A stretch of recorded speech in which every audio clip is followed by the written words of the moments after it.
You're watching or listening to Strangers in Space.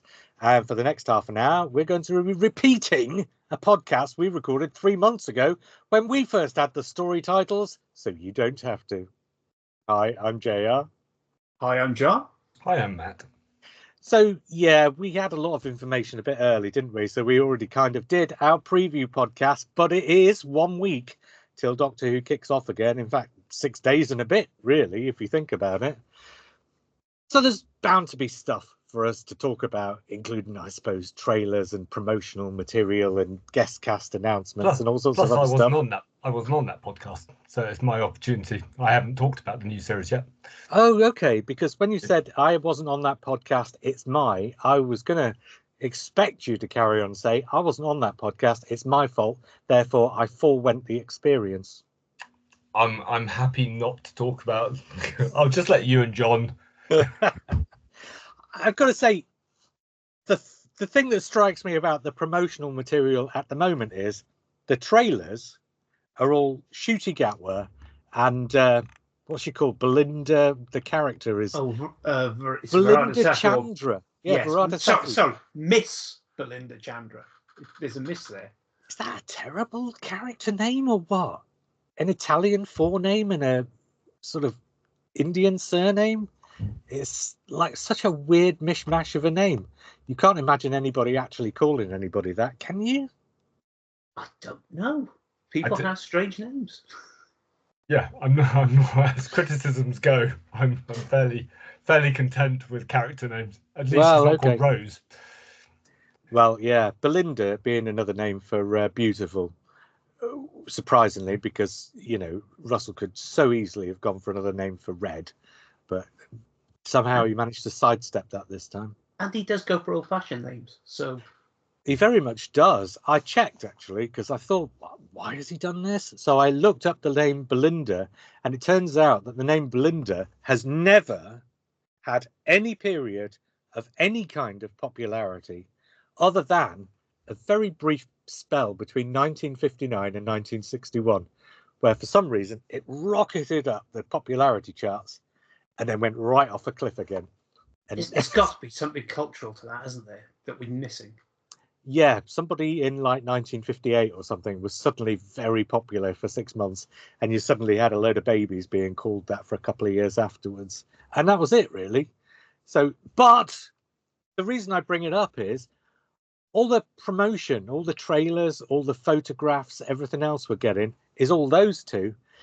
And then whenever you go on the website for the previews, it always kicks off with another year of Doctor Who starts with the Doctor and Ruby and Belinda traveling, having new adventures together and all this kind of stuff. And I'm like, yeah, you're trying to persuade us that there's 3 regulars this year, whereas everything else you've done suggests that actually one of those regulars is probably going to be in about 2 episodes. Well, the actual stuff they've told us suggests that, because it suggests that the TARDIS won't come back to Earth in between episode 1 and episode 8. Certainly not modern day Earth. Or 7, maybe, who knows? 7, yes. Yeah, because it's 2-part finale again, I think. Although the first half of that 2-part finale sounds like it takes place in some kind of alternative universe or something, doesn't it? It looks like it too. That's one with Ncuti in the pinstripe suit, isn't it? And the bowler hat. Is it? I've taken as little notice as possible, given that I'm hosting a podcast as a preview. I've tried to avoid. I mean, we know too much already, and we already spoke about this. And the thing is, we spoke about it 2 or 3 months ago. I've had plenty of time to forget and sort of let it be fresh. And now, of course, we're bringing it up again, aren't we? So, yeah. And so, Matt. Yes. This does look, does it not, a lot more kind of ambitious and imaginative than the first series with Ncuti Gatwa? Yeah, I think so. From what I've seen, I mean, I'm always slightly sunny on anticipating you, because I wasn't particularly down on the last series. Well, I was kind of 50-50 on it, I think. Whilst I agree with the fact that it looked weirdly like it was filmed in COVID rather than Flux. So it looked as though it had the same restrictions that Chibnall had, but Chibnall managed to get away with it.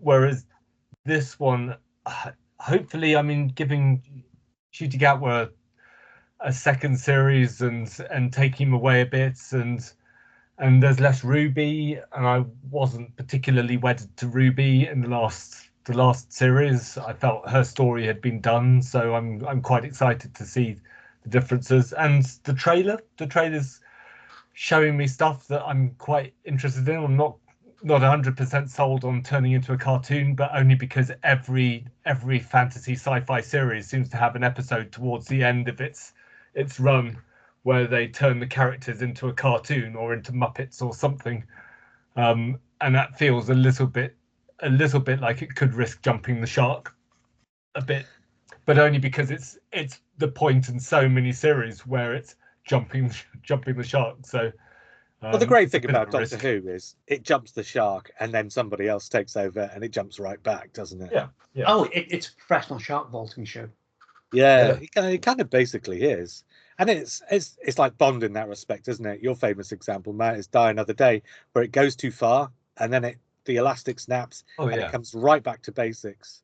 Or Diamonds Are Forever, or Moonraker, or Yeah, so I mean this could be the point at which Doctor Who maybe does that, or maybe one season on after this, because yeah, looking at this Interstellar Song Contest and the characters turning into cartoons and stuff taking place in alternative universes and all this kind of stuff, this does look, it looks either like the most imaginative series of Doctor Who ever, or it looks like the series of Doctor Who ever where they've most run out of ideas, and so they're having to push the boundaries on what kind of ideas it's possible even to have in Doctor Who, maybe.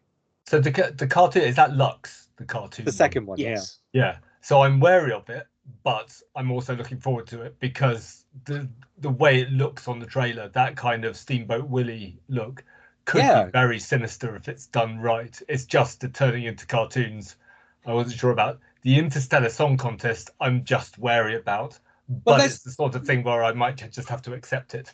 But let's go through in order, Okay, because I think it's worth doing that. Also, because this kind of series, on the face of it, kind of mirrors the structure of the last series too. Wow, it's not like Russell T Davies didn't do that the first time around either, is it? Let's be honest. But it starts off, so the first episode is the Robot Revolution, which looks like it takes place on a colony planet or something, or in space, or either way, it looks like it's potentially the space babies of this series, right? And the thing about that is you have to get Varada Sethu involved, but she presumably is coming from modern day Earth. So potentially the story starts with her and the plot being catapulted into space stroke the future before the Doctor kicks in. And of course, at the end of that, it's then, oh, I can get you back to where you're supposed to be. Only it's the long way round. Not that, Russell T Davies is stealing any of Matt Smith's expressions or anything. It's presumably a Tegan It's Tegan, situation. actually, isn't it? So Yeah, Robot Revolution opens basically with a sort of Barnet Bypass style opening scene of a character wandering in. Although Varada Sethu sounds very kind of Chris Boucher in terms of names. And if you're going to do a story called The Robot Revolution, and maybe you're keeping back some of the images from it, I mean, the temptation must be to do Chris Boucher style robots. Because they're good enough design. Or have we seen the robots already and they're actually I think have we not seen the robots? I think we have. I think we've seen bits of the robots. They're in the trailers, Yeah. aren't they? I think okay. A little. Yeah, little glimpses of them. So I don't think they've gone definitely not in the sort of Art Deco style. But it's very much more the kind of robots that you had as the hand bots in The Girl Who Waited, and the emoji bots from Smile, that kind and the two guys from the two comedians in Dinosaurs in a Spaceship, Mitchell and Webb, that sort of thing. Mitchell and Webb, sort of colourful versions of the hand bots, sort of thing. Okay. That is what they do these days, and they've just seemed to have done that again, potentially. Yeah, you're right. And whatever happens at the end of there, then they have to go on this long winding journey to get her back. Is that before we go any further, is that a storyline that works? Well, it worked in 1963. But that's what I mean. That was 1963. This and It kind is because of that's where Jodie Whittaker comes in, isn't it? With the Ghost Monument, they go off into space and she has to try and get them back. and they get back within 3 episodes. Yeah. Whereas here, it's going to take pretty much the whole series until the final 2-parter. Does it sustain? It's a new thing for Russell T Davies's version, though. He hasn't done that bit. Stephen Moffat didn't do that bit. It's all a case of they can't come back to Earth because Russell T Davies's version of Doctor Who was dependent on coming back to Earth. So I think it's episode 4 sounds like a way of getting an Earth episode in while commentating it with it, within that arc plot. I think it sounds good. I think because when with the Ghost Monument, I seem to remember, at least I was really wanting them to do that. I was wanting them to do a hunt for the TARDIS for a few episodes and then, be stranded. And so if he does it, then... Yeah, but because my question is more about, does it stack up, I think, because they are in the TARDIS. And so is there going to be some compelling reason for the TARDIS not to be able to come back to Earth in the 21st century? Or is it just going to be part of the arc? Or is it just going to be gobbledygook? Because you never know. It could be either. I mean, so the result is quite an interesting dynamic, which is trying to get the care. Having a Tegan on board is quite an interesting. After, admittedly, when Tegan was on board, it was a bit sort of why can't we have companions that just want to be on board the TARDIS? However, now we've had unrelentingly cheerful companions that just want to stay on board the TARDIS and have to be torn from the Doctor to leave. They all have to have fun. So having one, maybe a companion who isn't having fun and wants to get back, that's a good destination in itself. So the explanation, whether it be a bit of the TARDIS blows up at the end of Robot Revolution, but do we think that's it, or but do we think she's not having fun? Because the trailers, I thought, suggested that she was having fun, and so I couldn't reconcile why they needed the "can't get you home" story. I guess we'll find out, won't we? Okay, the second one is Lux, which is America 1950s, I guess. I think the suggestion was it was 50s. Barry Islander's America. Well, yeah. Well, this is the one that we saw the first bit of filming from, isn't it? And that was clearly people running out of the cinema but the cartoon, as Matt suggests, looks much more 20s, possibly 30s. So again, there's a kind of slight disjunct between one thing and the other there, but we think it's 50s, don't we? I think it's supposed to be. The style of clothing certainly indicated it was. Yeah, the style of clothing indicates 50s, but the style of cartoon definitely is like 2 decades earlier, I think. But I think you can get away with that now because we have a cultural, there's an eternal cultural now. There's no people. There's only going to be old gits like us are going to go, really? That looks like Steamboat Willie, not whatever Mickey Mouse was up to in 1953. But also, presumably they were still showing old cartoons potentially in cinemas in the 1950s. Oh, so possibly, not on its regular sort of rotation, but it's not inconceivable that. No, fair point. And that does make it more creepy that it's an old cartoon. Even an old cartoon in the 1950s makes it sort of more sinister. Certainly, they're probably attaching old cartoons before Disney films, weren't they? Because Disney films aren't that long as films. Yeah. Third one then is called The Well. This is the first one with a guest writer, although co-credited with Russell T Davies, Sharma Angel Walfall. This is the one. Does this take place in? So this takes place under the ocean, but does it take place under a space ocean? I think it must take place under a space ocean, mustn't it? I'm not sure. Or sometime in the very distant future. I don't know, but I haven't been forensically through the trailers or anything, but just the impression I was getting of this episode is that it takes place in a space ocean, but I could be completely wrong. I thought it was an sea base of some kind. I've got under to hand, but I think that was it. But on Earth or in the future or in space? I presume from the possible spoilers that come out, it'll be a future one.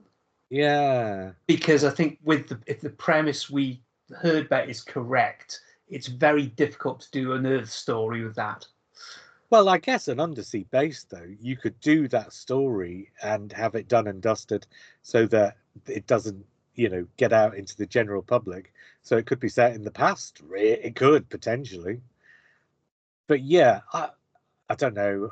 But an undersea base, that's okay, isn't it? Yeah, it's a good excuse for at least purposefully going for claustrophobia.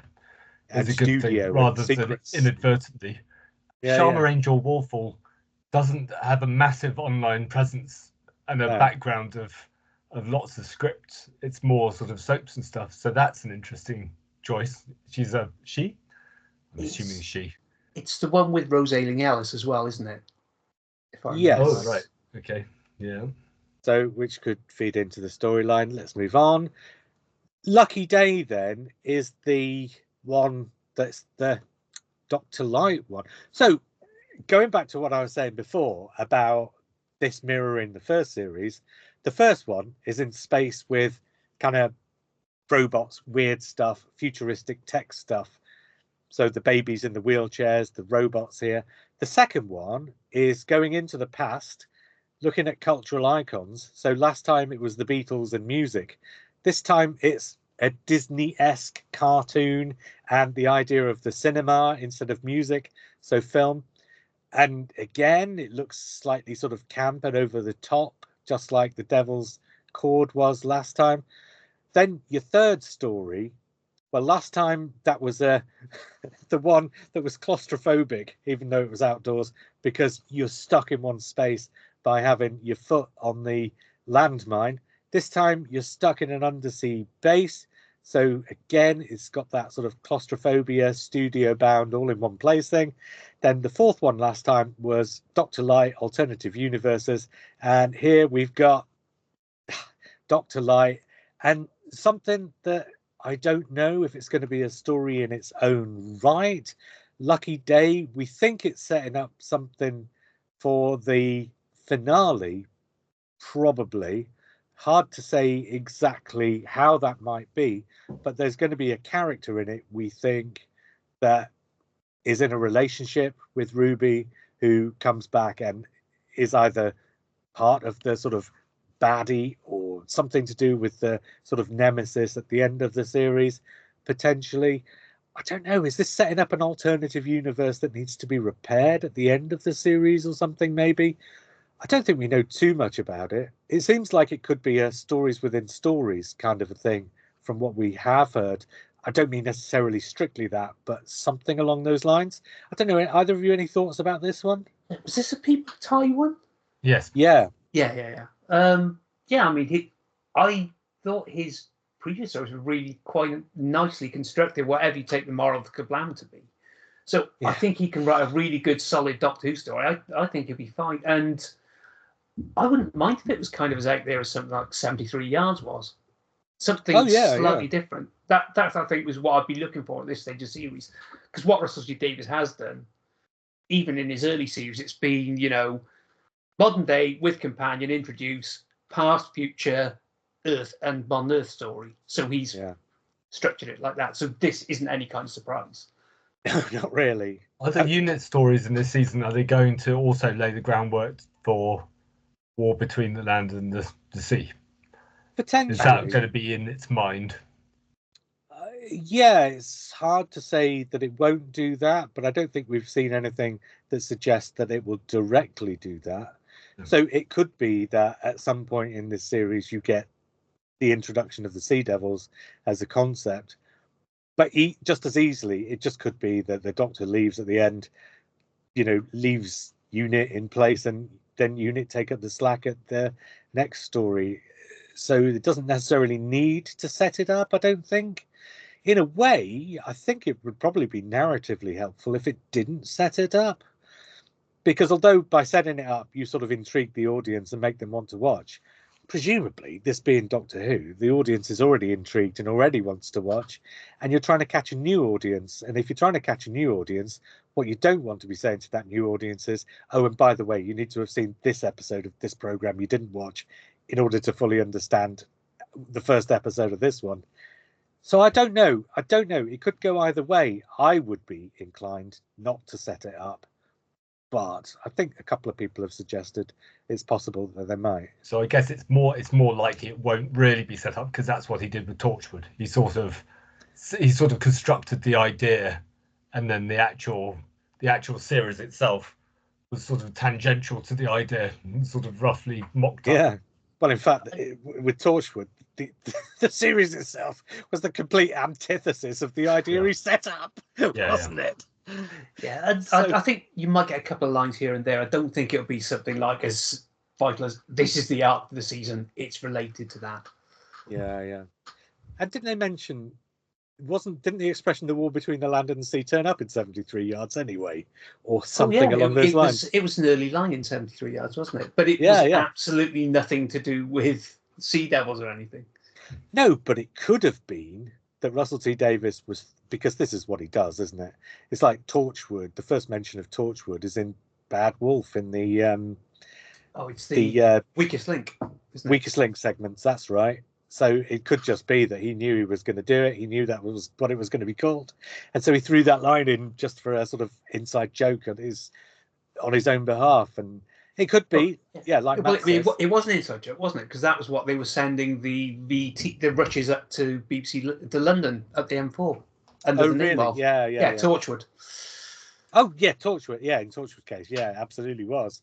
And then he uses it, of course.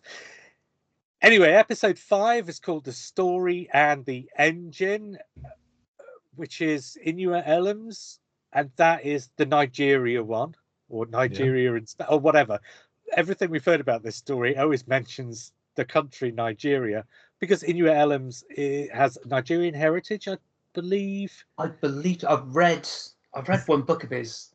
It was a prose poem, but it's a fancy story. It's a prose poem. Really, really nice, really strong storyteller. Yeah, Nigerian-born British poet, playwright, and performer. For sure. So this is interesting to me, because I'm getting who was the guy that wrote Keeper of Traken?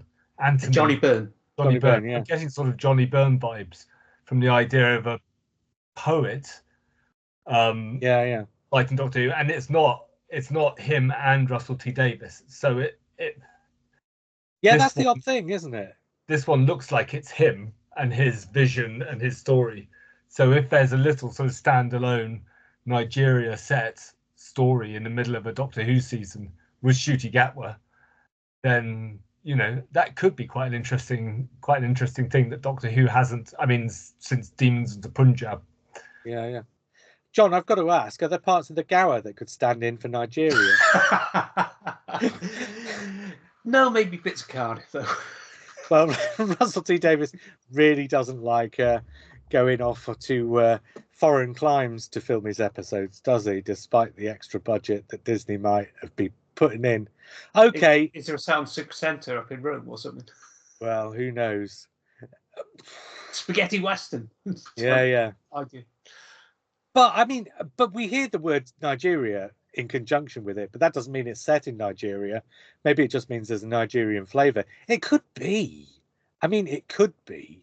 Do you remember Starship UK from The Beast Below? It could be set on the Starship Nigeria, for all we know. The title sounds slightly fairy tale like. Yeah. Like I've got sort of visions of, what was that Jodie Whittaker story about the weird ear fingering? Oh, Can You Hear Me? Can You Hear Me? Yeah. And that it did something in that Lee really didn't like, which was it used sort of slightly primitive art animation in it, and Lee completely got thrown out and didn't understand. But that kind he's not going to like Lux. No. But for some reason that sort of strikes me about Story in the Engine. But that might just be, Well, the engine could be the Starship Nigeria. Could be. And the story could be whatever it is that's powering it. It's probably what I'm looking forward to most out of all these, I think, just because it looks like it's going to be something very, very different, as Matt said. I remember my story for the Seasons of War book was about, so I won't say names because But the guy who was running it said to me, I want to do a story where we have to, or I want to do a little arc within the book where we have to remove the Earth to a safe location. And so I want you to write the first story that happens after that. And I was like, so I did my meta fantasy thing and said, right, what happens if you move the Earth and all the dreams that people were having when you moved it get left behind and the TARDIS lands in the middle of the dreams? And I'm just saying, the story and the engine sounds like the kind of title that story could have had. Wonder if something like the engine being powered by a story is the kind of thing that they'd put in here. Sounds like it could potentially be. I quite like the idea of something like that. Yeah, there's a lot of sort of African country mythology that works like that. Yeah. So it's, well, and we've heard it's a deep mine to well, is what I'm saying. And we know a certain amount, like the spider that we've seen, the giant spider creature that we've seen in the trailers is from this one, isn't it? And that is something to do with collecting people's imaginations or something. And the fact that it's a Nigerian poet, a Nigerian-born poet, would definitely be rooted in the mythology, the folk tales of Nigeria. And Russell T Davies would definitely take a step back and not try to interfere with that. Well, which maybe just with structure. Yeah. So what we're expecting is kind of an adaptation of Foundation and Empire or something then. Right, moving on. The next one's the Interstellar Song Contest. This is the Juno Dawson one. And so Juno Dawson is somebody that they were trying to get on board Doctor Who for a little while now. And finally it's happened. And I guess something like the Interstellar Song Contest as an idea where stuff goes wrong. And I guess this isn't a million miles away, potentially, from something like The End of the World, but with songs. So kind of enclosed location, lots of people who've come to sort of witness something, and sort of artistic or entertainment enterprise of some kind. Death of the Earth on Platform 1, Interstellar Song Contest on some kind of floating space platform or something. Strikes me that that's kind of what we've got. Obviously, every possibility of dozens of alien species and lots of high camp, right? Yeah, obviously I'd be remiss in not going. Big Finish has actually done the idea before. Way Didn't back stop when. them doing Thin Ice. Was that with Graham Garden? They did before. I think it was. Yeah, it's Bang Bang a Boo. It's okay. Yes, it's Sixth Doctor and Mel. So yeah, I think it's going to be the ultimate Russell T Davies episode, isn't it? It's tugged into a one event. It's going to be the same night as the Eurovision Song Contest, for what we can see. Yeah. Football allowing, apparently. I think it's the FA Cup final that day as well. So if it goes to extra time, there might be a squeeze on. It's basically going to be, if you don't like Russell T Davies' version of Who, it's going to be your least favorite episode of all time, I'm going to guess. I'm naturally, so I'm fine with it. I'm just naturally wary of it because it just seems to write itself in my head, and it writes itself as the sort of thing that I wouldn't like necessarily, or wouldn't want to go back to. So that kind of level of camp, I don't buy in necessarily to the fun of the Eurovision Song Contest as a kind of a cultural moment. I don't really enjoy it. So, I'm wary of it, but I'm willing to be surprised. This is the slot that Boom had last time, and Boom was obviously, was it called Boom? The one that was the Bridgerton? Rogue. Yeah, not Boom, Rogue. The sort of Bridgerton type. Yes. One. So it's the same structure as last series, if you're looking like that, yeah. And that had a cosplay theme, and so I mean, what's Eurovision if not, extensive cosplay? So I mean, it kind of, and the story in the engine, that's the Dot and Bubble slot.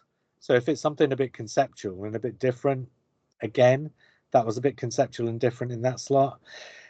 Then we come to the two-part finale. So the first part of which is called Wish World, which presumably is where Ruby comes in and actually meets Verada Sethu's character for the first time. And then you've got the reality war, which, like last time, Empire of Death, we all said, oh God, is that the dullest Doctor Who's, most obvious Doctor Who story title of all time. The Reality War, from the guy who gave us the Reality Bomb, is kind of in that league, I think. I mean, depending where they take it, but this looks like it's potentially going to be blended realities of some kind, doesn't it? I mean, the Reality War itself seems to suggest you're going to have kind of multiverse thing going on, possibly. I wonder if Lucky Day sets up a multiverse aspect for Ruby, and Wish World is when the Doctor ends up in that reality, and the Reality War is how he gets back to our reality and, you know, closes the door between the two realities that are colliding, or something. I don't know, but that's what the title suggests. I don't know. Any thoughts? Well, it's kind of the pre-publicity from Russell kind of indicates it's going to be a lead-in from episode 6, because he said, you know, stay off the internet until you've seen it. The ends of episodes 3 and 6. So it suggests that they're going to, however those finish, is going to tie in somehow and set the season finale up. I don't think it was the end of episode 3 necessarily, so much as just kind of episode something 3. In it, yes, absolutely. Yeah. But we think that's unrelated, don't we? Because we think we know what that is. It's absolutely, and well, it's if you look at, you know, the trailer that revealed the writers' names and the episode titles. Right. Apparently, if you look in the middle of that thing, it tells you exactly which episode, or it has a hint to the episode. Right. It might be related to. But episode 6 might end in the same way as, remember, Closing Time ended, where you've got a story that stands alone, and then you've got a tag scene that takes you into the finale.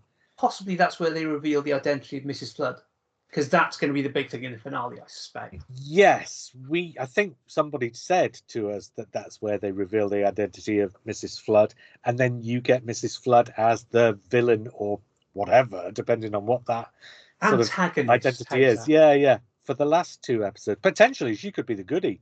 Who knows? Could be a war between her and somebody else. Could be the war between Mrs. Flood and Sutek, for all we know, and she could be the goodie for all we know. But yeah, probably the antagonist. I guess we'll wait and see. She's not really come across necessarily as an antagonist so far, but then it's really difficult to tell, because until things kick off, sometimes. I mean, she's come across as neither a protagonist or an antagonist, as a ambivalent, I would say. Yeah, almost. Yeah, God character. Yeah. In the same way as Q spoiler here. So I shan't say any names of things that we may or may not have heard, because who knows? I think we've heard 2 different things, haven't we? Could be either one, might be neither. Well, she also comes across a bit like Missy came across during that season, because she wasn't necessarily an antagonist or an evil presence during that season until the Cybermen turn up. Well, and actually, even then, there was a sort of ambiguity about her plan, because although the plan itself involved lots of things that we think of as morally sort of bankrupt or whatever, actually the reason for the plan and her amorality, she didn't see herself as the villain. She thought of herself as somebody who was trying to help the Doctor out, didn't she? That was one of the great things about that story, actually. And so I'm just saying, I don't know. She probably will be the villain, but who knows? It could be one of those where you get to the end of the series, and instead of doing a straight out-and-out villain like he did with Sutek last time, maybe he'll do something a bit more interesting instead. Well, he hasn't done that with it. It'd be hard to do anything less interesting than Sutek last time, wouldn't it? I liked Sutek. I was on board with Sutek. Yeah, I suspect there's a big villain being covered up, because RTD has always done big villains for his finales every single time. It depends who she turns out to be, doesn't it? Because if she turns out to be, let's just say for the sake of argument, this is not one of the names we've heard, but Rassilon, then, you know, and I've given not a great example because I didn't want to give a good example in case it turns out to be the good example. But if she turns out to be Rassilon, that's somebody from the history of Doctor Who who's seeded throughout the history of Doctor who could be considered a big bad. And so that would fulfill that aspect of things in sort of Russell T Davies' way of doing it. So, I mean, so it depends who she turns out to be, I think. So Lucky Day is the Doctor Light, but the Doctor's presumably going to be in Lucky Day at some point, because you're not going to have a whole episode without Ncuti Gatwa being in it at all. So do we know that Ruby doesn't rejoin the TARDIS at the end of Lucky Day, and then she's in the next 4 stories? Well, we don't for certain know that, but we've seen clips of the 2 stories in between that and the finale. So you're basically talking Story in the Engine and the Interstellar Song Contest. We've seen clips of both of those that she's not in, and we heard from the filming of both of those that she wasn't seen at any point during the course of them. Okay. So, I mean, as far as we're aware, she's in 3 episodes: episode 4, episode 7, and episode 8. I mean, it's not impossible that she won't end up elsewhere. I mean, what we heard initially was that in episode 4 she was only going to have a small part, and although now it seems like episode 4 is going to be Dr. Light and Ruby centric, I'm still not 100% convinced that it won't just be a regular Doctor Who story with a few cutaways to Ruby, in the way you had cutaways to the Ireland stuff in Ascension of the Cybermen. Remember that, when you kept having those cutaways to what was going on in what we thought was the Ireland scenes? Potentially Lucky Day could just be a series of 4 or 5 cutaways to Ruby in the same way. It's not impossible, but we think that's the Dr. Light one from everything that we've heard since. Could go either way, I suppose. Right, that's the episodes, and I guess we've overrun our half an hour as well, can't we? How unusual. Of course we have. Is there anything else that either of you two wants to bring up? I can't think of anything else that I particularly had in mind. Yeah, I'm just intrigued by what Ncuti Gatwa was going to do, because most Doctors with their second season, they get a chance to go, this is how the public's reacted, they can change the performance, and he never had that opportunity. No, he didn't. But yeah, having said that, and actually this is something I wanted to, I suppose there's a couple more things we can talk about. One is this, because that scene at the start of the church on Ruby Road, the one that he filmed significantly later and was added in afterwards, I think everybody agreed that was his best performance in the entire first 9 episodes, give or take what you might consider his normal performance. But I think a lot of people recognized that there was something slightly different about his performance there, something a bit more mature and subtle, and people were I guess bunch of us said before we discovered that was added later, oh, I hope he's like this. And I think that's our hope for the second series, that he'll be more like that and less like the sort of kind of, well, everything's Flash and everything's a bit Tennant that he was the first time around. I don't know. I think so. I hope so. Is that something that the two of you would hope for too? I know Dylan would. I felt a bit better about the Christmas. I like the Christmas special. It's difficult to untangle the sort of Moffatness of it from the performance, but I was fine with Ncuti Gatwa's performance in that, because he was sort of separated from Ruby at that point, and I think his character with Ruby shaped his performance rather. I did say, didn't I, last year, that when Ncuti Gatwa and Millie Gibson were on screen together, it felt like, whether they were aware of it or not, they were sort of performance egging each other on to take things a little bit harder, a little bit higher, a little bit further, a little bit camper. And so for me, a lot of the time last year when they were together, it just felt like a cartoon. And when you got them separated, or boom, actually, possibly because of the Moffat script, or possibly because of the situation where they were stuck in that one set, felt like the one time when they were together when it worked. John, you were about to say. I don't mind a cartoon thing, though. It's that was the kind of dynamic Catherine Tate and David Tennant had, almost. Well, it's what Billy Piper and Christopher Eccleston had for the Keith Boak episodes and the first 2 ones that were done by Eros Lynn. So the first 5 episodes and I loved that. Yeah, I think if they could, that's the vibe I kind of get from Varada Sethu and Ncuti Gatwa with that second season. I'd be really interested to see if the writers who have come in have had a chance to see his performance and kind of tailor a script to that.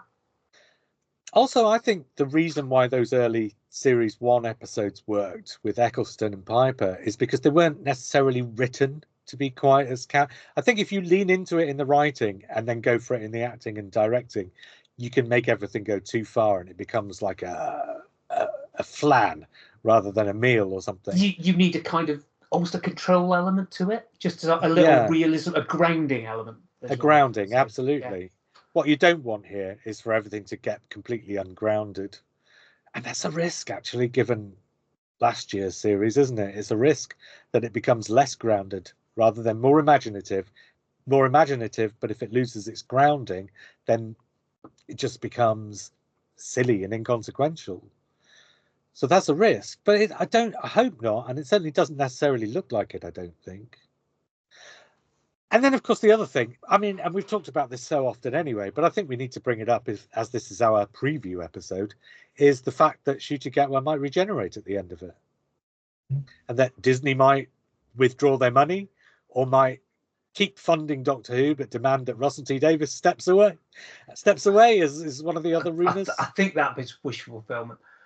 I mean, from the premiere, from what Russell T said, literally it's just waiting for a decision. They're just in limbo. They can't do anything, or they have plans both ways, but they can't do anything until they know what that Disney decision is. Which sounds is insane.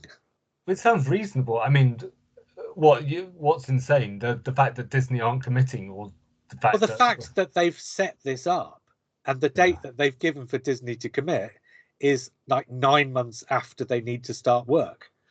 Well, so that's ridiculous. Either they should have set it up with it written into the contract that Disney commits, after series 1 is broadcast, or else they needed to have set things up so that, they could have had a third series in production already before Disney needed to commit for a fourth. But I guess then Disney would have had the upper hand in negotiations. So I don't think the BBC would have set that date.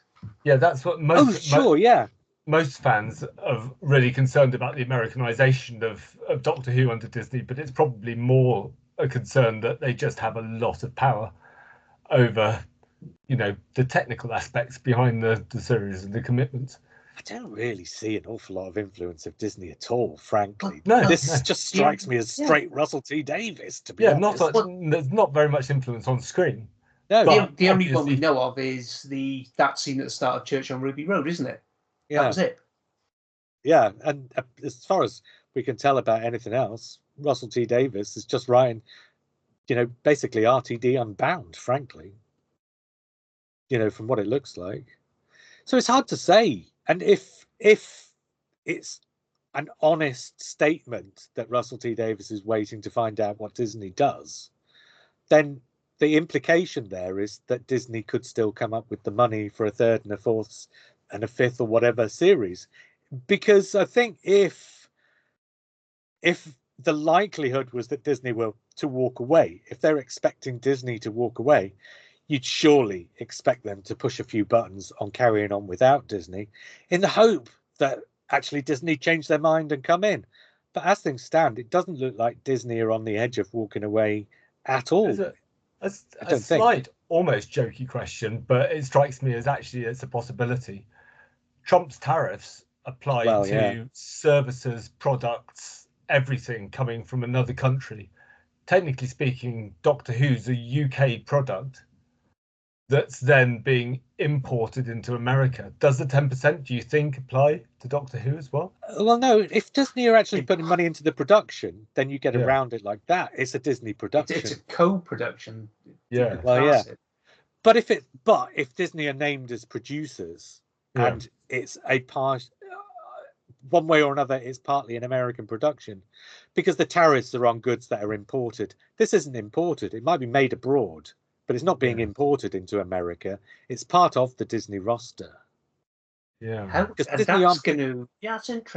How does that affect something like House of the Dragon or the Netflix series, which film over here? Because Netflix has been filming because it's cheap. What the tariffs do to that? I suspect that Trump doesn't know, and nobody knows, and that everybody's desperately trying to find out exactly what the implications are. The probably perhaps even more interesting implication is, what does America's current sort of DEI or anti-DEI policies have. And the fact is, those DEI policies are only effective on government-run organisations. So, for example, and I can't remember the name of the two shops, but there are two chains of supermarkets, right? Oh, Walmart and Target, I think you're on. I'm not going to say the names because I don't think it's fair to say the names. And I It's the think US ones, then, yeah. No, it's not. Well, one of them's. You've definitely got one of them wrong, but one of them right, John. But All right. anyway, they're both independent of the government, and the government has written to all these independent corporations and told them they want to do the anti-DEI stuff, but the government can't force them to do it. So they've written to Disney and told them they want to sort of stop casting actors of the wrong color in their films and TV series and stuff. Point being, so these two chains, one of them has complied with the DEI stuff, and their trade has fallen off by some ridiculous amount, like 30% or something. The other one has carried on employing people of all colors and whatever, just according to everything that they've been doing so far up until this point. And what do you know? Their sales figures are going up because all the people are leaving the other store and coming to this one. Because very few people are actually doing it in the other direction. Very few people are saying, I'm not shopping here anymore because you're carrying on with what you were doing already when I was shopping here before. So I'm guessing the same argument that covers the tariffs about Doctor Who being a product made in the UK. So Doctor Who would be a product made under UK laws, which include, employment laws and DEI, what America would call DEI laws, but they're naturally enshrined in UK law. But well, once it's made, then yeah. that's just a fact. Well, and the point I was making as well is Disney are independent of the government, so they don't have to comply anyway, and they are a huge corporation. It could fall either of two ways. This is my thinking. It could be if Disney decide they want to comply with what Trump wants, they could say, well, that's our excuse to walk away from Doctor Who. If Disney, and remember, Disney and Ron DeSantis already had a huge row down in Florida about... Lost. But nevertheless, they didn't stand down. They lost a court case, didn't they? Wasn't it? Am I misremembering? Anyway, if Disney want to stand up to Trump, then having something like Doctor Who, where the main two characters are the black guy and the Asian girl, right? They might say, well, we want to put our money into this just to make a point. And it doesn't even have to be a big point, but it could just be that Disney is saying, no, we're not backing down. So we will give you more money and we will continue to have your program. I guess we'll see, but it's also a global thing. So for Disney, America is kind of, presumably a big slice of the market, but not the only market. Yeah, absolutely. So it's the Disney global company that's making these decisions. And I don't think they need an excuse for dropping Doctor Who. If they decide to drop Doctor Who, they just will. Yeah. It's just nobody seems to know whether they're happy or unhappy with Doctor Who. Nobody seems to know whether Doctor Who's been successful or unsuccessful, because actually it's been successful in certain ways and it's quite relatively successful in terms of UK television. So it's sort of, there's a lot of fans that are kind of, hearing rumours that Disney are really angry about the series and are threatening to drop it. But it just sounds like this was the plan and they'll make a decision and there's a good chance they'll just say, yeah, let's go for another series. The fans are kind of hearing what they want to hear, aren't they? Or saying they're hearing what they want to hear. And the one thing that concrete is that Disney do see it as a kind of a fairly low cost from their point of view series, which would, I think, only work in Doctor Who's favour if it's performing well in global markets. Because everything that they've actually said seems to suggest they're quite happy with it. Yeah. So they've not said a lot, but what they have said. And everything Russell T Davies says, everybody seems to be acting or reacting to everything Russell T Davies says like he's lying through his teeth. But it sounds like he's either just not saying things because, there's delicate negotiations going on, there's a whole business going on, or he's just saying what sounds reasonable that might be happening, that they just don't know yet. I think he's very good. Yeah, he's very good at his politics of TV. Yeah. And I think the thing is, it's American TV corporate politics. None of us can pass it because it can just be to do with the personalities involved and nothing else. Yeah. I have to say, I think these Russell T Davies might have been better off keeping his mouth shut a couple of times recently, because some of the things he said just seemed slightly weird. Like this whole "we're just waiting to find out what Disney say" is like, okay, why would you actually say that? Because it makes it sound a bit more amateur than it probably actually is. But it does sound like people are just sort of sitting around twiddling their thumbs in a TV studio waiting for somebody to give them the green light, which just sounds odd. Well, frankly. theoretically they are, because what was said, the Well, that's what I TARDIS mean. set is still standing. Yeah, But yeah. you don't TARDIS say is it still out there. loud. I don't think. I think Russell T Davies, who was the first time around was the master of the media, I think he's losing his touch a bit this time around. That's why he had to keep going on all those programs to explain his decisions and stuff. You'd never have had that from him the first time around. So it's a different environment, and Yeah. he's 61 it is. now, is he? 6 or Well, 62. yeah. So it, Either way, no yeah, matter how good you are at that age, you are going to not be in touch with certain things, or you're going to mistake things. Yeah, for sure. It's weird that he feels just less comfortable this time, but well, yeah, like you say, it is. He's making Doctor Who in a different environment now than what he was doing the first time around. Okay, I definitely think that's it, because we're nearly up to an hour on our half an hour to talk about the series. Always. We'll be back. Oh, this is going to be the plan now. So our Monday, Wednesday, Friday release schedule, publication schedule of the podcast, as of the start of the as of this week, is going to be Mondays and Thursdays, and Saturdays we're going to record on Saturday afternoons after everybody's had a chance to watch it. The video will be out at tea time, and the audio will be out a couple of hours after that, I guess. But yeah, then you'll get sort of like film reviews or whatever on Mondays and Thursdays. So Monday, Thursday, Saturday for the next 8 weeks. Right, until all of that happens, I was JR. I was John. I was Matt. And we will speak again soon.